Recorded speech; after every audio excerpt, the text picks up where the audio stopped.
Have a few stragglers, but let's go ahead and get going. Good afternoon, everybody, and welcome to the October 18th meeting of the San Dimas Rotary Club. My name is Steve Scott. I am the president of the club, my third time as president. I have been a Rotarian for about 14 years now. I am also a State Farm agent in San Dimas and excited to be here for another great meeting. Let's go around the wheel and introduce all the spokes. Mary Ann, how are you today? Oh no. Mary Ann, hello. Quiet, which is unlike Mary Ann. All right, we'll come back to her. Sylvia, say hello to everybody. Hi, everyone. My name is Sylvia Melendez. I'm the CEO of the San Dimas Chamber of Commerce. Thanks for being here, Sylvia. And Anthony, how are you today? Good. How are you guys today? My name is Anthony Porter, Satellite Rotarian, President Laverne San Dimas Educational Foundation. Fantastic. Thanks for being here, Anthony. And Casey, how are you? I'm doing well. Going to make some lunch here while we get started, but health and life coach and serving Rotary for a number of years. Gosh, I'm almost moving into a decade. That makes it old. But well, Casey has frozen once again. All kinds of technical fun today. There you are. He's back. Raymond, how's everything today? Hi, Raymond Foster, immediate past president. Everything's fantastic. 2026 committee met last night and moved way forward on a lot of stuff, which is really, really good. So I'm very great to hear. Let's try Mary Ann one more time. Mary Ann, are you with us? Okay. Well, after our speaker, if anybody else comes in or Mary Ann's computer starts to work, we'll give them a chance to say hello. Let's move on to the reason that we're really here, and that's our speaker today. Brian Smith, PhD, is a founder, author, speaker, and philanthropist. Brian is the founder of IA Business Advisors, an international business advisory firm with over 1,400 clients globally. He is also the founder and/or current equity holder in over 40 companies worldwide, representing annualized revenue in excess of $400 million and employing over 1,000 people. Ladies and gentlemen, Brian Smith. Brian, thanks so much for being with us today. Steve, thanks for having me. I look forward to speaking to everybody. I have a PowerPoint, so I'm just going to try to share the screen, I think. That's all right with everybody? Absolutely. Can everybody see that all right? Absolutely. Okay. Good. So, as Steve said, I'm Brian Smith. I am also a Rotarian. I have been a Rotarian since 1996. And I look forward to my opportunity to speak to my fellow Rotarians.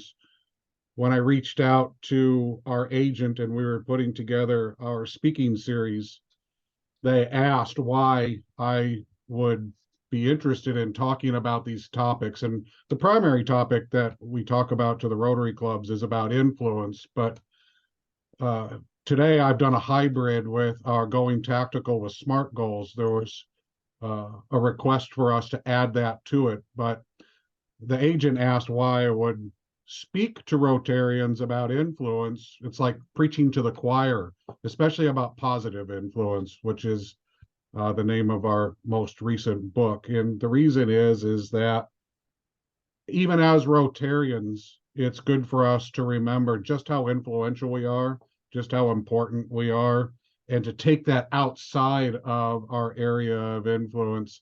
And what I mean by that is right here in this meeting. Once we're done with this meeting, we go out into our jobs, or if we're retired, our regular lives, and we resume whatever that means to each of us. Yet we carry with us this spirit of Rotary, which was service above self, and the things that we do as Rotarians.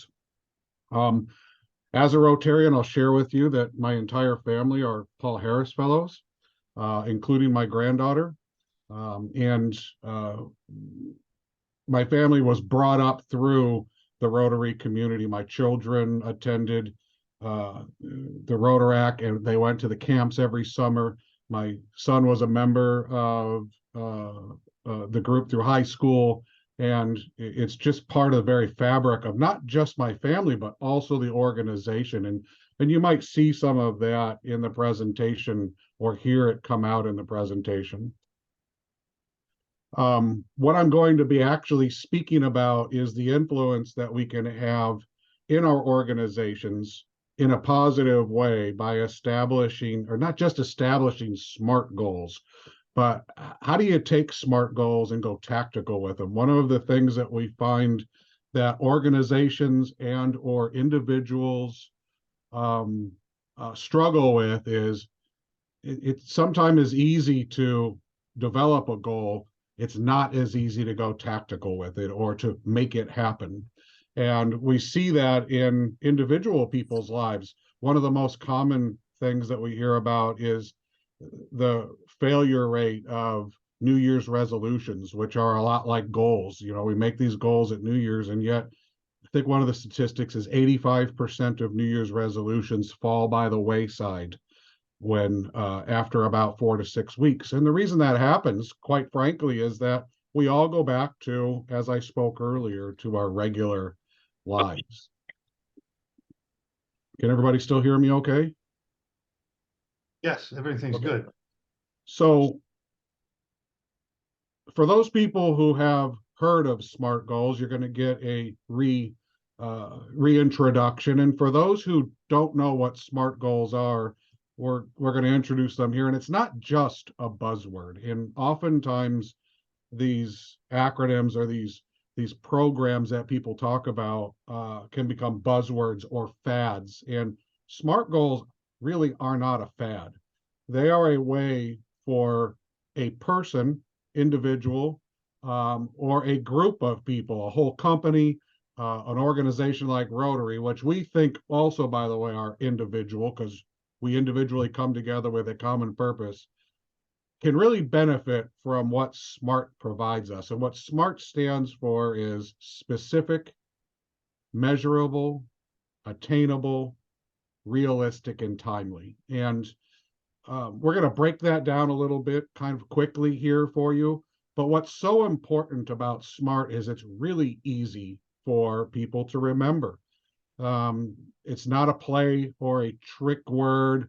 In some management organizations, they have all these different semantics that they throw at us, and they have all these different verbiages and the way they speak that make us almost learn a new way of communicating within their program. And this just requires you to remember one word: SMART. And this one word can drive not only goal setting, it can drive communication, and it can drive tactics. And we're going to walk through that today. And so let's break down SMART and just talk about each part of it individually. And specificity is probably the most important. And while we like to make goals that meet all aspects of SMART, the most important is being specific. It's because context matters. And without context, without specifics, people can get lost very fast. We can make assumptions about what people understand. As individuals, when we're establishing goals or when we're creating goals for ourselves or for other people that are under our areas of influence, we may assume what they know about the topic that we're speaking of. Because we're in a Rotary Club, in a room full of other Rotarians, we may assume that everybody understands what the mission is of our specific goals and why we've chosen a certain goal. And I'm here to say that that's not always the case. And when we don't have specifics, we threaten or risk having full context, and then it doesn't allow for everybody to always be on the same page or in the same lane. So specifics, whatever that means within our area of influence in establishing goals, are really important. And it just means asking a lot of questions.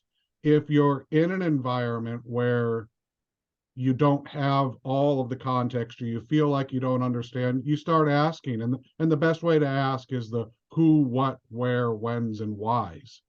And if you have that engagement, you can have that specific conversation about what is it we're trying to accomplish with these goals?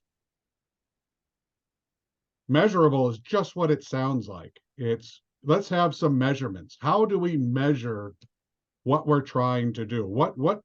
When's the end going to be here? Is it based on a dollar amount because we're trying to raise a certain amount of funds for uh, something that we want to do for somebody else? Do we have a goal to spend money in our organization on maybe a sales initiative or add a new person to our team?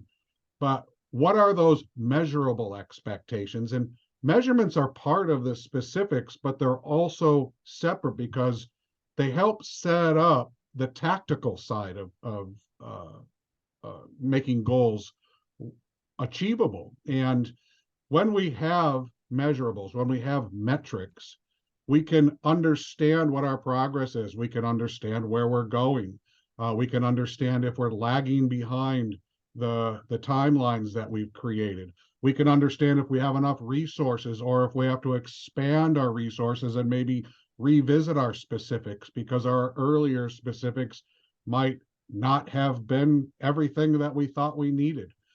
Measurement adds a lot, another whole dimension to goal setting, and it also sets us up when we want to go tactical. And it leads us to achievement. And in SMART, achievable is really important. If everybody on the team is not on the same page, how can we know that we're setting achievable goals? If we're leaving people behind, if we're not setting good expectations, if we're not, or we don't have good understanding of cost, time, resources, how do we know if something's achievable? And achievement comes from understanding the specifics and the measurements that go into setting the goals. The achievement comes from understanding specifics and measurements as we get tactical with our goals and move them from a noun, a place that we think we want to be, to an action where we are going with that goal. And it's really important to keep achievement high of mind. Whatever our areas of influence is if we lose track of it and we don't think about, are we still on an achievable path? Are we still measuring correctly? Are we still communicating with the specifics and the measurements that are needed? Achievement can fall away. We can be digressed, and we can find our teams moving in a different direction, not meeting the expectations that they may have set for themselves or somebody else set for them, and we lose achievability. Which then takes us to realistic. And when we're establishing a goal, and when we are talking about what our goals are, we have to ask the hard questions. Can we really do this? And something that is achievable is not always realistic. It might not be the right time. We might have all the resources and it's achievable, but all the resources aren't available to us at this moment. We might have resources that are dedicated somewhere else, but we're overreaching. And if we don't have these specific and measurable conversations and challenge ourselves with what achievable means, the realism of what we're trying to do can be overshadowed.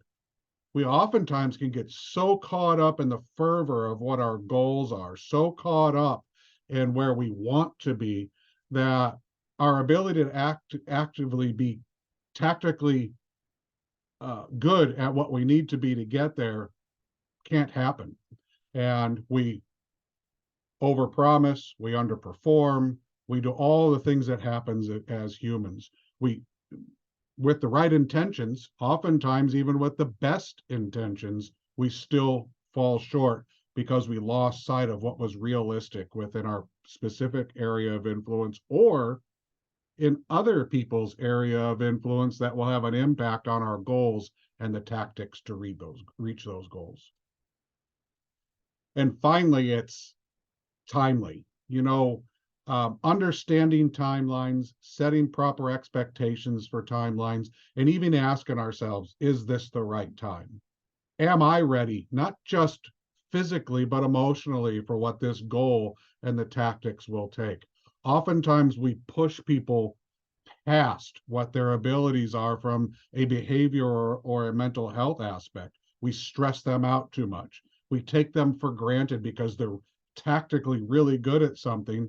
And because they're really good, we stack on them expectation over expectation over expectation. And everybody, all of us, has a point by which our quality of work, our ability to do good work will start to break down. We multitask.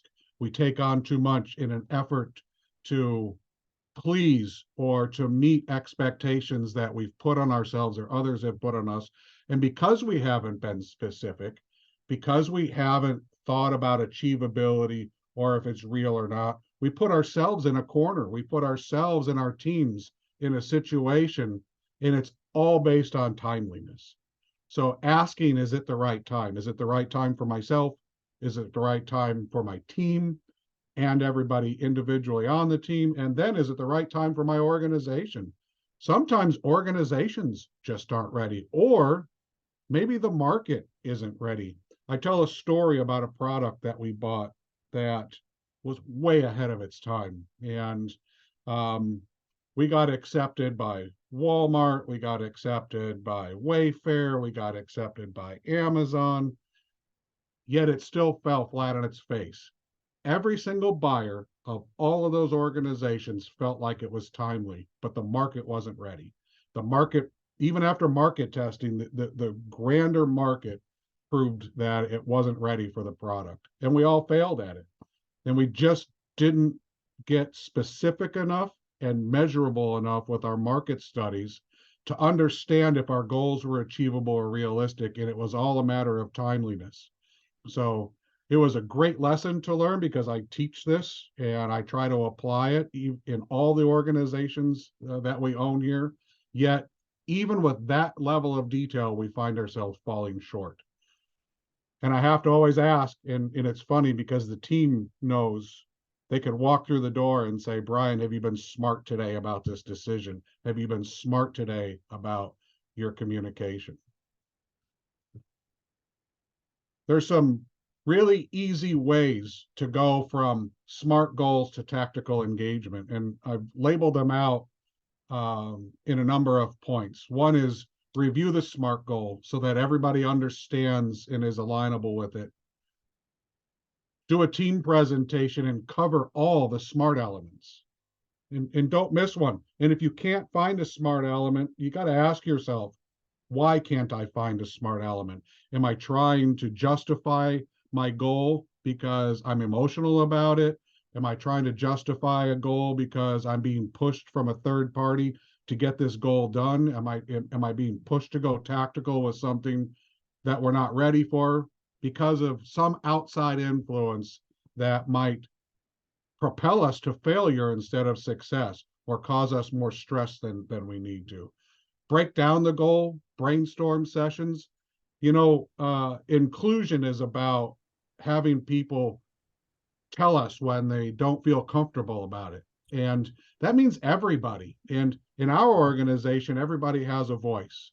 If they are involved in reaching a goal, they are involved and can be involved in the goal development and the tactical development process. That includes, for example, we have construction workers, we have laborers, we have carpenters, and I'll use the term ditch diggers. And if we're going to go build and dig trenches, I want the trench diggers to be involved in setting the goals for production and in setting the goals for what a project might look like, because they're the ones who are actually doing the work.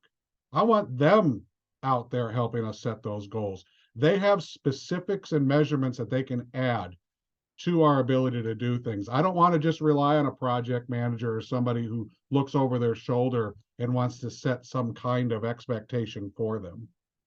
And define tactical steps, create sub goals, create milestones. These are measurements that we can use to help propel us along and get us from where we are to where we want to be. When you assign responsibility, give that responsibility to them. When you want to delegate, delegate properly. And help them understand what that responsibility means. Be smart about giving responsibility. Be specific. Provide those measurements. Ask if it's attainable. Ask if it's realistic. Ask them if it's a timely time for them to manage whatever responsibility they're going to have.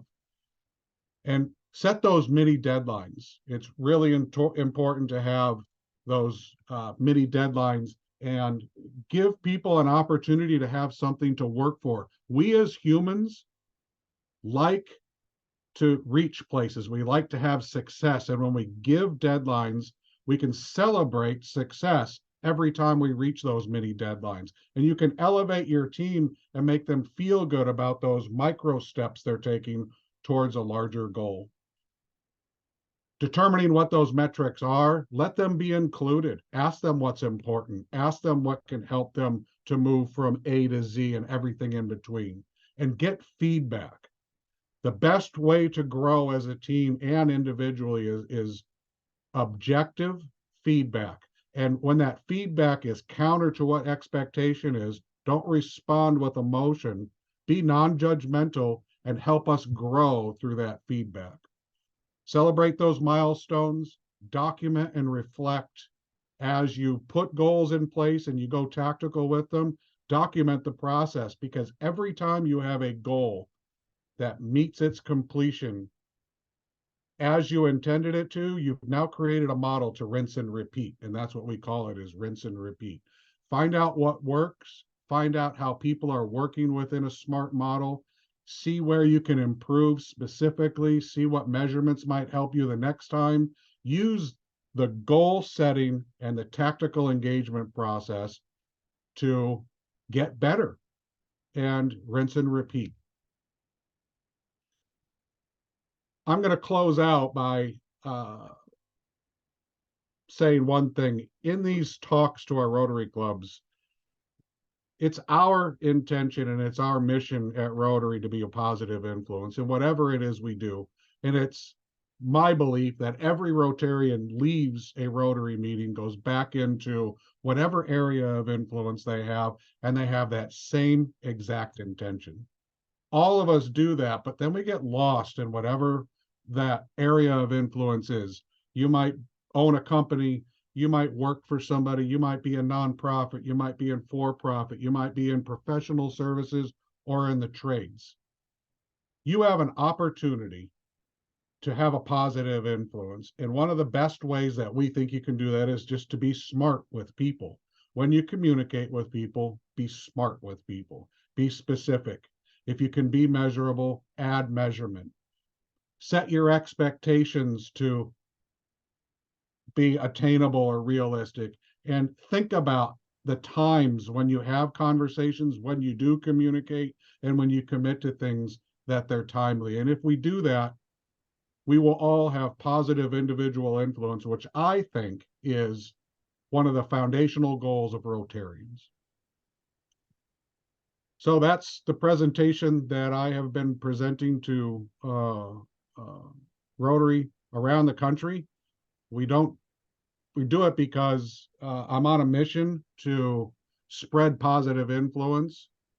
Rotarians are already doing that. If I can enhance that and multiply it and give you some more tools to add to your toolbox of positive influence, then I've done what I'm trying to do with this series that we're doing. Is there any questions?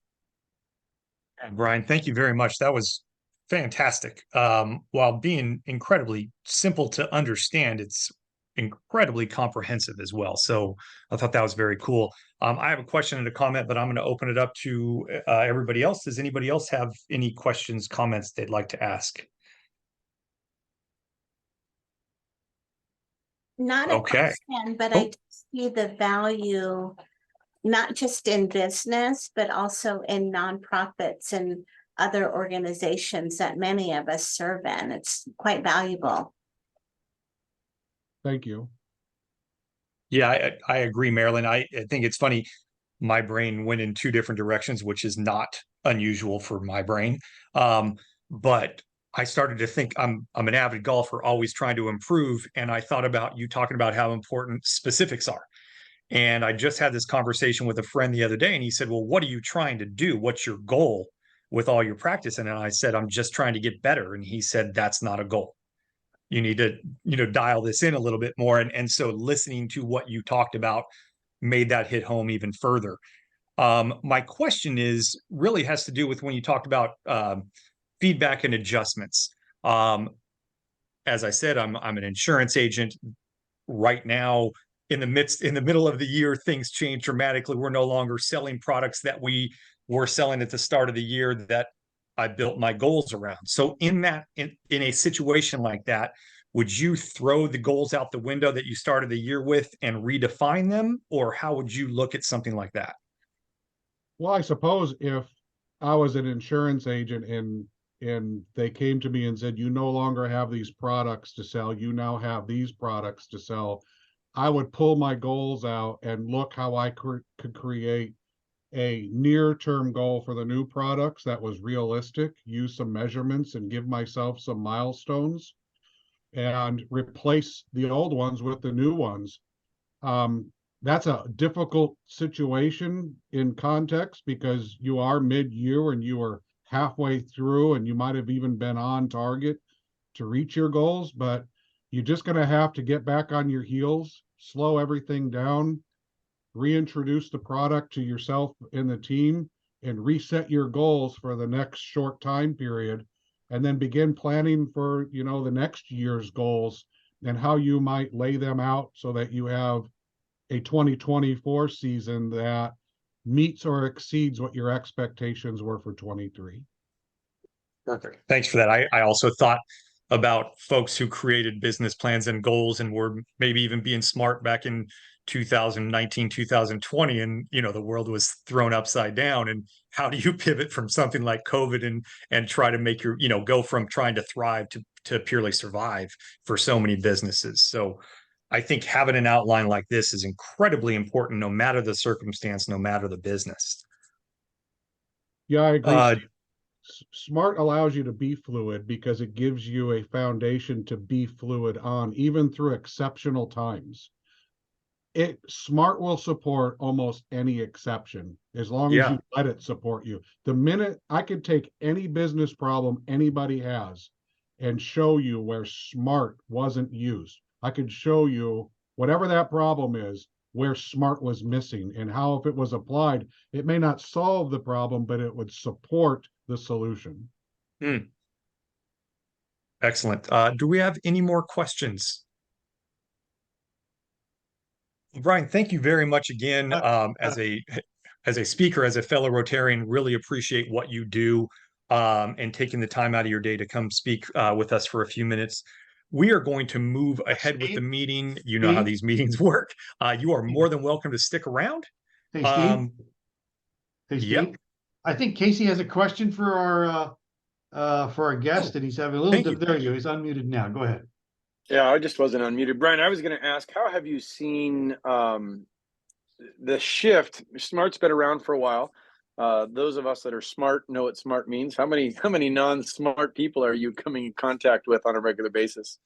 Just in general, are you finding more and more people are aware of SMART? Are you finding it move the other way, that the terms and the approach to SMART was more popular 15, 20 years ago, and now it's starting to wane out? I'm just curious, what direction are you seeing the response of, oh my gosh, I've never seen it before?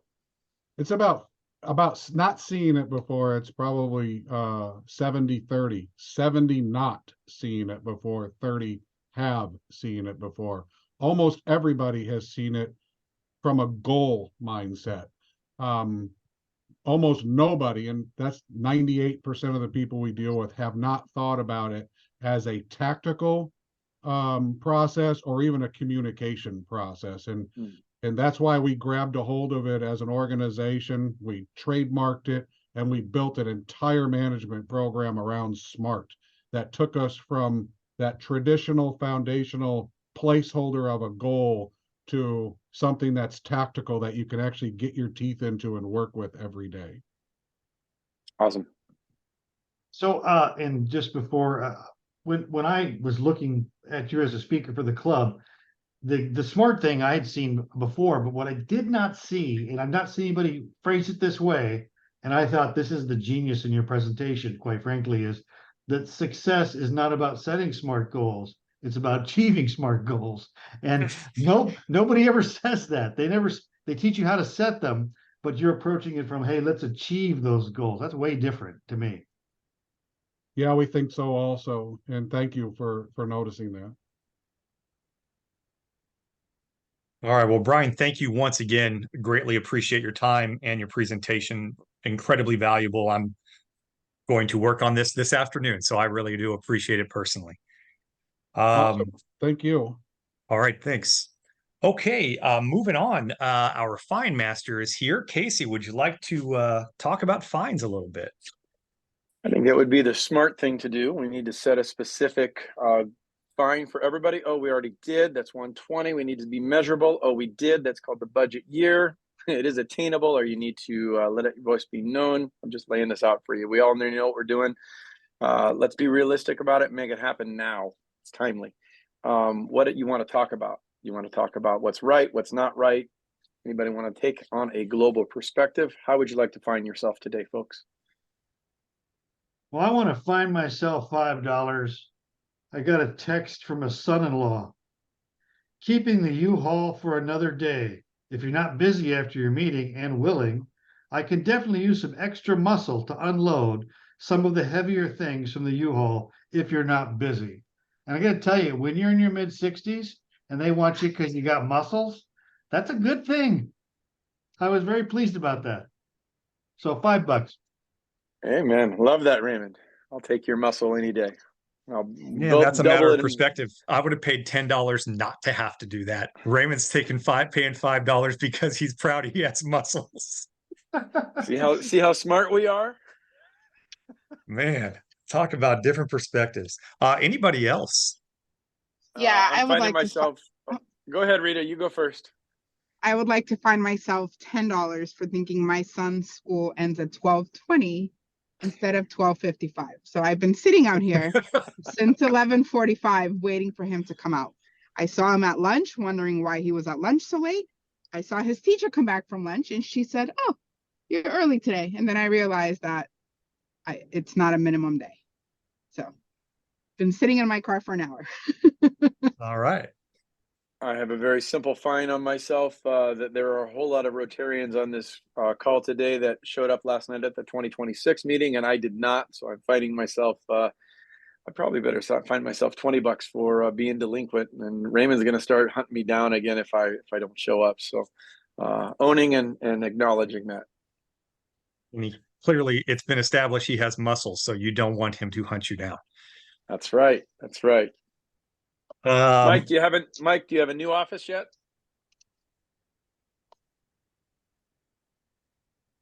Oh, you're muted. Still on mute. All right, there we go. Can you guys hear me? Yes. All right, excellent. Yeah, so I currently have moved the, let's see if I can get this off here, the office into my house because I had to vacate by the 30th. So here I have my computer, my server, my copier printer, another workstation I'm setting up. And what the plan is for here is kind of a social media studio to create content and get some information out there. Okay.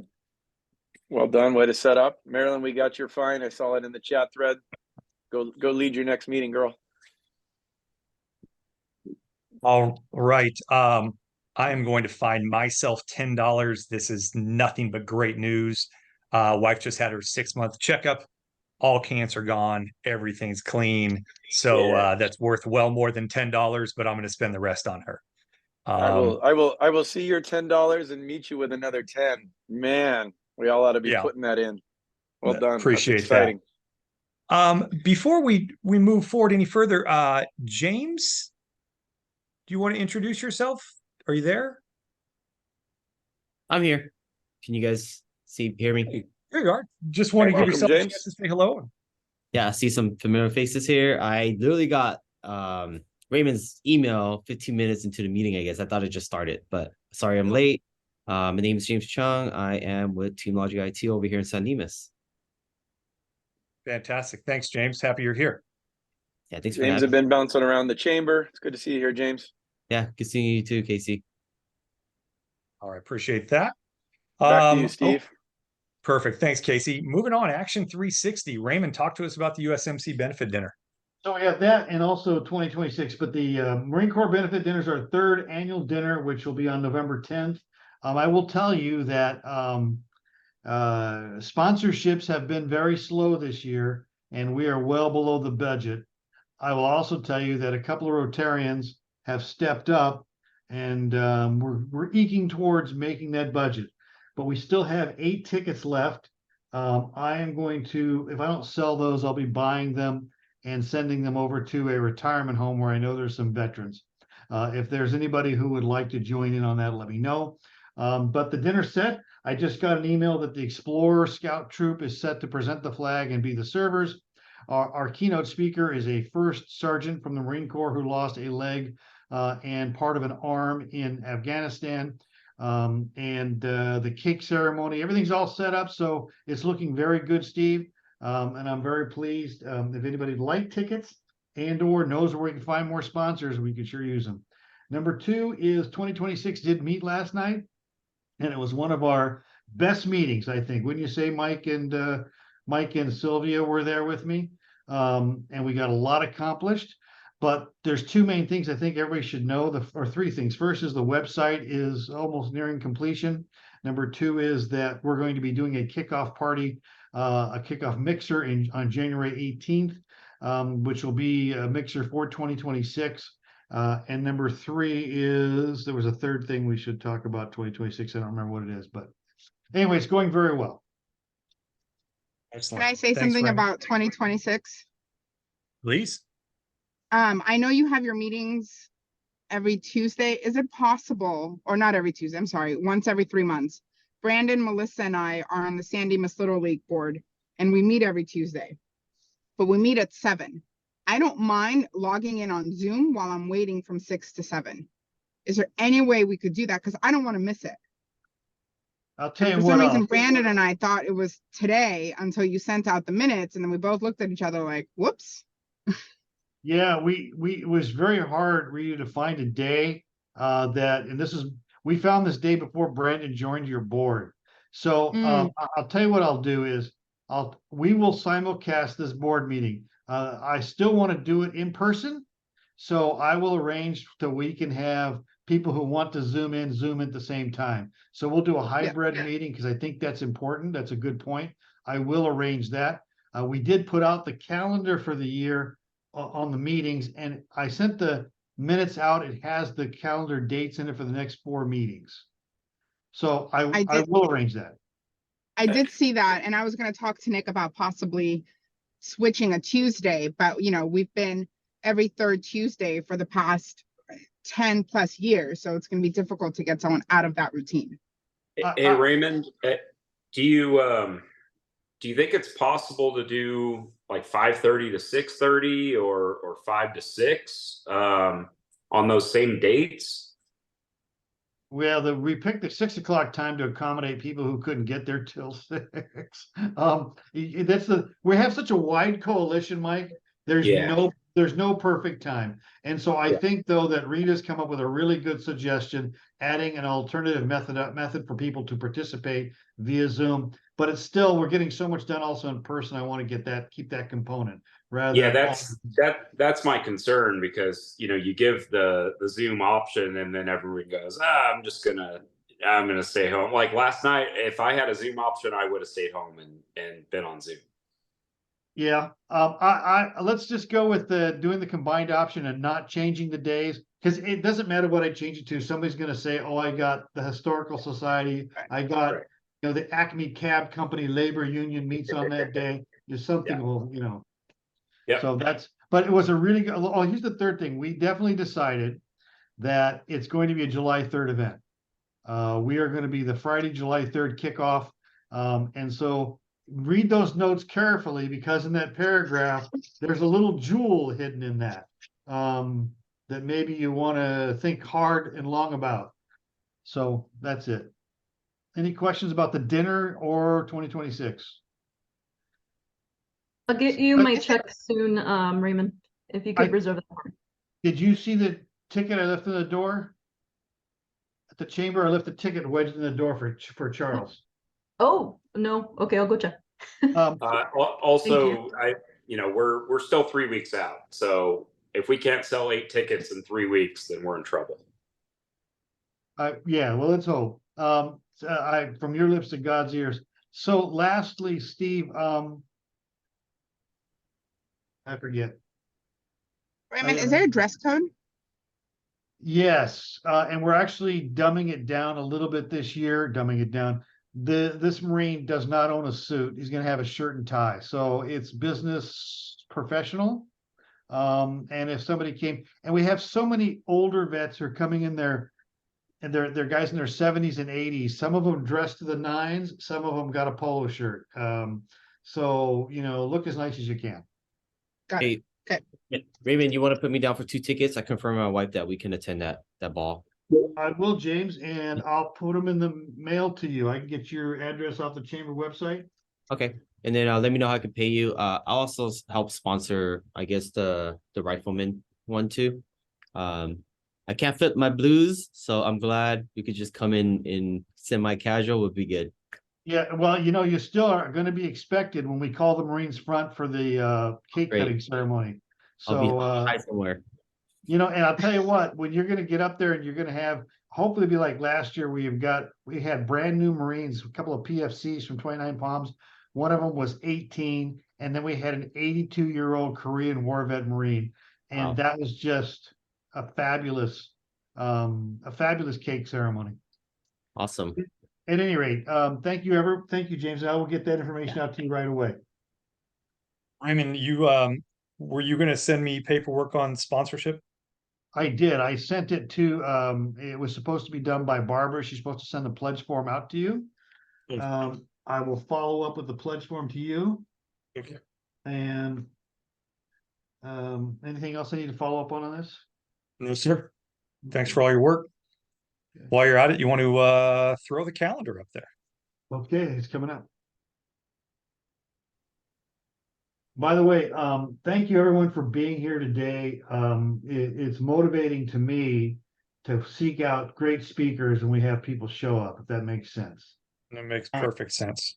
This evening is the Goochland's Veterans Project. This is really interesting. Goochland is a place in Virginia, and this is a high school that they pair 11th graders with veterans for their junior year, and they do their junior year project about the veteran. And so it's really an interesting project. Our next meeting in November will be Roads for Success. And this is a mother and daughter who are doing relief work in the Middle East. It seems pretty timely, although we said it several months ago. And then we have Three Angels asked to come back in November. And Christine Stover from LPU. And I just scheduled a guy for February called Michael Lynn, who does coaching. So we've got programs, great programs going through February 7th.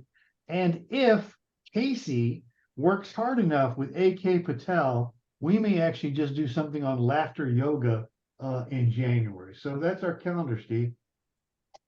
Oh, and don't forget the governor's visit on December 6th. That's right. And our club social the very same evening. I forgot about that. What time did you want to do that? 6 o'clock. Okay, 6 o'clock. Okay, before we finish up here, as we always do, Mr. Wallace, would you like to discuss the four-way test? Oh, I'm going to save you. I'm going to save you, Mike. Yeah, I was going to say it is in a box somewhere, but I do have the wallet version that I carry in my wallet. But the Rotary four-way test developed by Rotarians for Rotarians of everything we think, say, and do. I think of this four-way test as a four-way stop You have to make sure that you're clearing all 4 of these. I can come up with a lot of examples, think of a lot of examples where you may be saying something that is the truth, but it may not be fair to all concerned. It may not build goodwill and better friendships, or it may not be beneficial to all concerned. So if you can answer yes to all 4 of those questions, in any sort of ethical dilemma, business dealing, family argument, as Thanksgiving is right around the corner,